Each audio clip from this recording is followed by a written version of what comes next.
Hi friends, నా పేరు శ్రీకాంత్. మీరు చూస్తున్నారు ఎర్రంటెక్ తెలుగు ఛానల్. నా ఛానల్కి మూడుసారి వచ్చినట్లయితే కింద ఉన్న ఎర్ర బటన్ క్లిక్ చేసి సబ్స్క్రైబ్ చేసుకోండి. దాని పక్కన ఉన్న గంట సింబల్ కూడా యాక్టివేట్ చేసుకోండి. ఎప్పుడు కొత్త వీడియోలు పెట్టినా మీకు నోటిఫికేషన్ ద్వారా మేము ముందుకు వస్తూనే ఉంటాను. అండ్ సోషల్ మీడియాలో కూడా ఫాలో అవ్వాలనుకుంటే కింద లింక్స్ ఇస్తాను, మీరు అక్కడి నుంచి ఫాలో అవ్వడానికి ట్రై చేయండి. ఈరోజు టాపిక్ ఏంటంటే, చాలామంది అడుగుతున్నారు, భయ్య అసలు ఒక ప్రొజెక్టర్ కొనే ముందు మనం ఏ పోర్ట్స్ ఉండాలో చూడాలని చెప్పి చాలామంది అడుగుతున్నారు. అంటే మినిమం ఏ పోర్ట్స్ ఉంటే మనకు పని వర్క్ అవుద్ది అని చెప్పి చాలామంది అడుగుతున్నారు. అంటే మనం మూవీ చూసేటప్పుడు ఏ పోర్ట్స్ ఉండాలి, మనం వర్క్ ఫ్రమ్ హోమ్ చేసే వాళ్ళు కూడా ప్రొజెక్టర్లో మనం ప్రొజెక్షన్ చేద్దాం అనుకుంటారు, పీసీ నుంచి వెళ్ళి కానీ డెస్క్టాప్ నుంచి వెళ్ళి కానీ అండ్ నెక్స్ట్ ల్యాప్టాప్ నుంచి వెళ్ళి కానీ వీళ్ళు వీడియోస్ కానీ మనం చూడాలని స్ట్రీమింగ్ చేయాలనుకుంటారు. వాళ్ళ కోసం అసలు ఏ పోర్ట్స్ ఉండాలి, అసలు నార్మల్ పెన్ డ్రైవ్ మనకి ఇంటర్నెట్ ఉండదు మన ఇంట్లో, మనకి ఏం పోర్ట్స్ ఉండాలి అని చెప్పి దాని గురించి ఈ వీడియో చేద్దాం అనుకుంటున్నాను. అండ్ నెక్స్ట్ వీడియో ఎండ్ దాకా చూడడానికి ట్రై చేయండి. వీడియో నచ్చితే కనుక లైక్ బటన్ క్లిక్ చేయండి. అండ్ వీడియోలోకి వెళ్ళే ముందు చాలామంది అడుగుతున్నారు, భయ్య అసలు రిప్లై ఇవ్వట్లేదు అని చెప్పి అడుగుతున్నారు. భయ్య నేను రిప్లై ఇస్తున్నాను. ఎక్కడి నుంచి అంటే ఇన్స్టాగ్రామ్ నుంచి చాలా మటుకు రిప్లై ఇవ్వడానికి ట్రై చేస్తున్నాను. అండ్ మీరు కూడా మీకు ఎవరికైనా డౌట్స్ ఉంటే మాత్రం, హెవీ డౌట్స్ అయితే మాత్రం మీరు ఇన్స్టాగ్రామ్లోకి ఫాలో అయిపోయి అక్కడ నుంచి నాకు క్వశ్చన్స్ ఏమైనా ఉంటే అడగండి, నేను రిప్లై ఇవ్వడానికి ట్రై చేస్తాను. ఈరోజు కాకుండా రేపైనా కూడా నేను ఇవ్వగలుగుతాను. బట్ అంటే నేను ఖాళీగా ఉన్నప్పుడు నేను ఆన్లైన్లోనే ఉంటాను ఇన్స్టాగ్రామ్లో. నేను అక్కడి నుంచి మీకు ప్రాబ్లమ్స్ అనేది సాల్వ్ చేస్తూనే ఉంటాను. అండ్ నెక్స్ట్ ఈరోజు వీడియోలోకి వెళ్తే, అండ్ పోర్ట్స్ ఏవేవి ఉండాలి మినిమం అంటే, మినిమం మనం హెచ్డిఎంఐ గురించి మాట్లాడుకుందాం. అసలు హెచ్డిఎంఐ ఎన్ని ఉండాలి అసలు మనం మినిమం?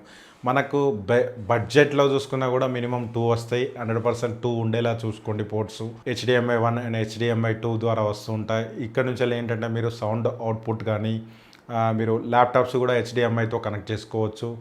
అండ్ ఇంకోటి ఏంటంటే మీకు 2 ఉండేలా చూసుకోండి. ఎందుకంటే ఒకటి మీరు ఒక దానిలో సౌండ్ అవుట్పుట్ ఇచ్చుకున్నా కూడా ఇంకో దానిలో అమెజాన్ ఫైర్ స్టిక్ కానీ అండ్ ఎంఐ బాక్స్ కానీ ఇవేవి కనెక్ట్ చేయాలన్నా సెకండ్ పోర్ట్లో మీకు యూజ్ఫుల్ అవుతాయి. ఏంటంటే ఇది ఎవరికంటే డైరెక్ట్ మీరు స్పీకర్స్ లేకుండా మీరు డైరెక్ట్ ప్రొజెక్టర్ వాడుకునే వాళ్ళ కోసం యాక్చువల్లీ ఈ వీడియో. మీకు కనుక మీరు ఏవిఆర్ రిసీవర్లు ఉంటే మాత్రం ఇవేవి మీకు అవసరం లేదు, ఒక హెచ్డిఎంఐ ఉంటే సరిపోద్ది. అండ్ మిగతా వర్క్ అంతా మనకు ఏవిఐ రిసీవర్ ద్వారానే చూసుకోవచ్చు. బట్ ఇదేంటంటే మీరు డైరెక్ట్ ప్రొజెక్టర్ ఒకటే ఉండి మా దగ్గర సౌండ్ సిస్టమ్ ఏవి లేవు అన్న వాళ్ళ కోసమే ఈ video. PC and VGA port ఉండేలా చూసుకోండి. ఈ విజిఏ పోర్ట్ ఏంటంటే ఆల్మోస్ట్ మనకు పీసీ వర్క్స్ ఏ ఉన్నా కూడా ఓల్డ్ సిస్టమ్స్ ఏంటంటే మనకు విజిఏ పోర్ట్ ద్వారానే సపోర్ట్ చేస్తుంటాయి. ఏంటంటే వాళ్ళ గ్రాఫిక్ కార్డు ఉండవు వాళ్ళ దగ్గర, వాళ్ళు సిస్టమ్ కనెక్ట్ చేసుకోవాలనుకుంటారు, ల్యాప్టాప్ కనెక్ట్ చేసుకోవాలనుకుంటారు. ఓల్డ్ మోడల్ ల్యాప్టాప్స్ కూడా మీకు విజిఏ పోర్ట్ ద్వారానే కనెక్ట్ అవుతాయి. అండ్ ఇప్పుడు వచ్చే న్యూ మోడల్స్ అన్నీ మనకు హెచ్డిఎంఐ పోర్ట్స్ ద్వారా కనెక్ట్ అవుతున్నాయి. కానీ ఇప్పుడు ఇంతకుముందు సిస్టమ్ అంతా విజిఏ పోర్ట్లే కాబట్టి విజిఏ పోర్ట్ ద్వారా కూడా ఉండేలా చూసుకోండి. బట్ మాకు అవసరం లేదంటే మాత్రం విజిఏ కూడా స్కిప్ చేయొచ్చు. ఎందుకంటే మన దగ్గర హెచ్డిఎంఐ ల్యాప్టాప్ ఉన్నప్పుడు మీరు హెచ్డిఎంఐ కేబుల్ ద్వారానే మీరు కనెక్ట్ చేసుకోవచ్చు. అండ్ నెక్స్ట్ ఏవీ పోర్ట్. ఇది ఏవీ పోర్ట్ ఎవరికంటే, మా దగ్గర ఏవీ రిసీవర్ లేవు, మా దగ్గర ఓల్డ్ మోడల్ సౌండ్ సిస్టమ్స్ ఉన్నాయి, మేము ఎలా కనెక్ట్ చేసుకోవాలని చెప్పి చాలామంది అడుగుతున్నారు. నేను దీని గురించి కూడా ఒక వీడియో చేస్తాను, మీకు కావాలంటే కింద కామెంట్ చేయండి. నేను దాని గురించి ఎలా కనెక్ట్ చేయాలని చెప్పి చేసి చూపెడతాను మీకు. అండ్ నెక్స్ట్ ఇదేంటంటే మీకు ఏవీ పోర్ట్ ఎలా వర్క్ చేస్తుందంటే, మనకు ఏవీ పోర్ట్ అని చెప్పి ఆల్రెడీ మనం ప్రొజెక్టర్ కొన్నప్పుడే ఒక కేబుల్ అనేది మనకు వస్తుంది.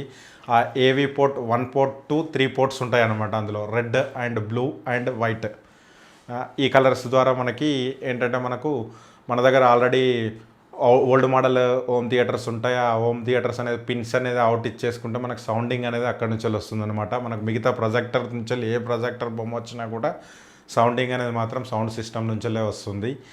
అండ్ నెక్స్ట్ ఎస్డి కార్డ్ అనేది ఆప్షనల్. అది మీకు కావాలంటే పెట్టుకోవచ్చు, లేకుంటే లేదు. బట్ అది ఉంటే బెటరు, లేకుంటే ఇంకా అది మీ ఇష్టం, అది మీ ఆప్షనల్. అది మేము ఫొటోస్ గిట్ట చూస్తాము, ఏదైనా వీడియోస్ గిట్ట మేము సిస్టంలో మీరు డిఎస్ఎల్ఆర్ కెమెరాలో మేము రికార్డ్ చేసుకున్నాం, అందులో మేము చూడాలనుకుంటాం అన్నప్పుడు డైరెక్ట్ ఎస్డి కార్డ్ తీసుకొని మీరు అందులో ఇన్సర్ట్ చేసుకుంటే డైరెక్ట్ ప్రొజెక్టర్ అవుతుందన్నమాట. అది మీకు వద్దంటే అది మీ ఆప్షనల్. అది యూఎస్బి ఎవరి కోసం అంటే, భయ్య మా ఊర్లో ఇంటర్నెట్ లేదు, మేము మూవీలు చూడాలనుకుంటున్నాము, మేము ఫైర్ స్టిక్ మా దగ్గర లేవు, ఎంఐ స్టిక్లు కూడా మా దగ్గర లేవని చెప్పి చాలామంది క్వశ్చన్లు అడుగుతున్నారు. వాళ్ళ కోసం ఏంటంటే యూఎస్బి ద్వారా ఏంటంటే మీ దగ్గర ఎవరి దగ్గర మూవీస్ తీసేసుకొని అక్కడ నుంచి వెళ్ళి మీరు పెన్ డ్రైవ్ ఇన్సర్ట్ చేసుకొని మీరు మూవీలు అనేది ఎంజాయ్ చేయొచ్చు. ఇది ఒక ఆప్షన్ అన్నమాట. ఎందుకంటే మా దగ్గర ఇంటర్నెట్ లేదు భయ్య, మాది 2GB డేటానే, 2GB డేటా తొందరగా అయిపోతుందని చెప్పి చాలామంది అడుగుతున్నారు. వాళ్ళ కోసం ఈ వీడియో చేస్తున్నాను. 3.5mm జాక్ పోర్ట్ కూడా ఒకటి వస్తుంది మనకి. అది కావాలంటే మీరు మీ ఇష్టం, ఆప్షనల్. అది ఉంటే ఉండొచ్చు, కొన్నిట్లలో ఉంటుంది, కొన్నిట్లలో ఉండదు. బట్ ఉంటే బెటర్. మీకు ఎవరికి డిస్టర్బెన్స్ కాకుండా మీరు హెడ్ ఫోన్స్ ప్రొజెక్టర్కి ఇన్సర్ట్ చేసుకొని మేము వింటామని చెప్పి అనుకుంటే మాత్రం అది మీకోసం అది ఇంకా సూపర్. అది ఎందుకంటే హై క్వాలిటీ హెడ్సెట్స్ అనేది బాగా చాలామంది దగ్గర ఉంటున్నాయి ఇవాళ రేపు. అది మీరు పెట్టేసుకొని మీరు మూవీ అనేది ఎవరికి వినపడకుండా సైలెంట్గా మీరు మూవీ అనేది ఎంజాయ్ చేయొచ్చు మీ హెడ్ ఫోన్స్. ఇంకోటి చాలామంది అడుగుతున్నారు, భయ్యా బ్లూటూత్ ఉండే చెప్పండి అండ్ ఆండ్రాయిడ్ ఉండే చెప్పండి. నేనైతే అసలు ఆండ్రాయిడ్ అనేది రికమెండ్ చేయ భయ్యా, అండ్ నెక్స్ట్ బ్లూటూత్ కూడా రికమెండ్ చేయ. మీరు బ్లూటూత్ కనెక్ట్ అవ్వగానే అది ప్రొజెక్టర్ అనేది హీట్ ఎక్కి స్విచ్ ఆఫ్ అయిపోతుంది అన్నమాట. ఈ ప్రాబ్లమ్స్ అనేది చాలా వరకు రెటిఫై అవ్వట్లేదు, ఎందుకంటే ఫ్యూచర్లో వచ్చే టెక్నాలజీ ద్వారా అవుతుందేమో. కానీ ఇప్పుడు ఉండే వాటిలలో ర్యామ్ సరిగా ఉండదు, ప్రాసెసర్ అనేది అసలు సరిగా ఏ ప్రాసెసర్ అనేది కూడా వాళ్ళు ఆండ్రాయిడ్లో చెప్పరు వాళ్ళు. దానికే నేను ఎవరికి అసలు రికమెండ్ చేయలేకపోతున్నాను. Sorry friends. అండ్ మీరు మాత్రం అర్థం చేసుకోవాలి. మీకు కనుక మాకు బ్లూటూత్ కావాలి, ఇవన్నీ మాకు మేము ద్వారా చేసుకోవాలనుకుంటే మాత్రం మీకు ఫైర్ స్టిక్ కానీ మీకు స్క్రీన్ కాస్టింగ్ ఇంకా ఏమైనా కావాలనుకుంటే మాత్రం ఎంఐ బాక్స్లోకి వెళ్ళిపోండి. ఈ 2 ఆప్షన్స్ మన దగ్గర ఉన్నాయి. ఆండ్రాయిడ్ అంటే మీరు బెటర్ ఆండ్రాయిడ్ లేకుండా ప్రొజెక్టర్ తీసుకొని తర్వాత దాన్ని ఆండ్రాయిడ్ చేసుకోవడానికి ట్రై చేయండి. బట్ దానిలో ఇచ్చే ఆండ్రాయిడ్ తోటే మేము వాడుకుంటామంటే మాత్రం కుదరదు, ఎందుకంటే అది అసలు అన్సక్సెస్ఫుల్ అని చెప్తాను నేను. ఇప్పటివరకు అయితే సక్సెస్ కాలేదు, ఆండ్రాయిడ్ మీద వర్క్ అవ్వట్లేదు. హీట్ ఎక్కి చాలా వరకు అన్నీ షట్ డౌన్ అవ్వడం కానీ, క్రాష్ అవ్వడం కానీ, ఆండ్రాయిడ్ క్రాష్ అవ్వడం కానీ ఇలాంటి ప్రాబ్లమ్స్ వస్తున్నాయి. బట్ ఇవేవి లేకుండా, హీటింగ్ ఇష్యూస్ కానీ ఇవేవి లేకుండా మేము రన్ చేసుకోవాలనుకుంటే మాత్రం మీరు ఫైర్ స్టిక్ కానీ అండ్ ఎంఐ బాక్స్ కానీ వెళ్ళిపోవడానికి ట్రై చేయండి. అండ్ నా ఎక్స్ప్లెయిన్ కనుక మీకు నచ్చినట్లయితే కింద లైక్ బటన్ క్లిక్ చేయండి, దాని పక్కన ఉన్న సబ్స్క్రైబ్ బటన్ కూడా క్లిక్ చేయండి. కొత్త వీడియోలు పెట్టినా మీకు నోటిఫికేషన్ ద్వారా రావాలంటే మాత్రం గంట సింబల్ కూడా యాక్టివేట్ చేసుకోండి. నా పేరు శ్రీకాంత్, మీరు చూస్తున్నారు ఎర్రంటెక్ Telugu channel. Bye bye now.